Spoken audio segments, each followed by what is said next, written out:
Great day to you and all that you love. This is Dr. Amina Ali, Cross-Cultural Diversity and Inclusion. For this week, we are speaking today, and I kind of wanted to make it, I didn't want to bring it out on Monday. I wanted to wait until today because this is April 4th, 2018. This is actually a commemorative moment in history.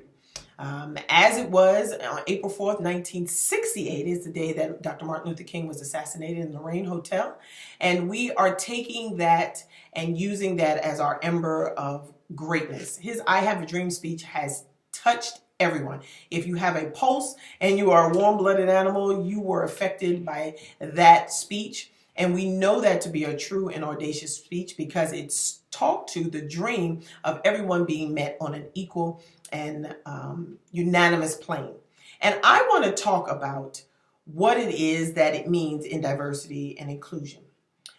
Diversity, of course, is the things that make us different, but that doesn't mean the things that make us negate the goodness of who we are. Now, we have to do a task with each other, and this is going to be the solution piece to bring more unification to each other and then to humanity. And in order to do that, we have to know where our talents lie.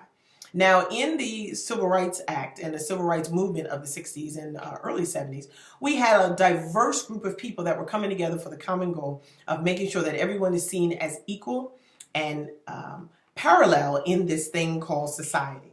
And one of the things that I really like and I really enjoyed about reading about the Civil Rights Movement, because I was just a tot when it was going on, is I read that there was an inclusive force. That means that there were people that had power that was making the moment salacious for the goodness of what's coming out. And there were people that had that power, that used their power for good to make sure that all men were created equal and that they were seen in that same equality in society. And I want to honor that today because that is what it is that his dream speech was about, making the solutions work for diversity and inclusion and allowing those that were oppressed to now have a hand in society, an upper hand, if you would. So I'm going to ask that each and every one of you think of something today that you can help someone else with.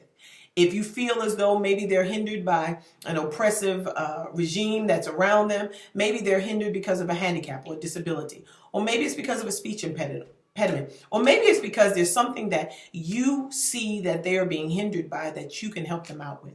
Use your power for good. Use your talents, gifts, and abilities to upwardly mobile someone else in your circle. Even if it's just a family, a friend, or someone in your church or your mosque, or maybe even your synagogue, that you can take by the hand and say, you know what, I'm going to help you today. And I'm going to use my power for good and my power of authority in some way to make sure that your mission and your purpose is being seen, understood, and of course heard. And if that comprises what it is that we're supposed to be doing as a people, humanity can't be anything else but helped. I'm Dr. Amina Ali. This is your week of cultural diversity and inclusion. I hope that helps, and I hope that you will strengthen someone today. Be well.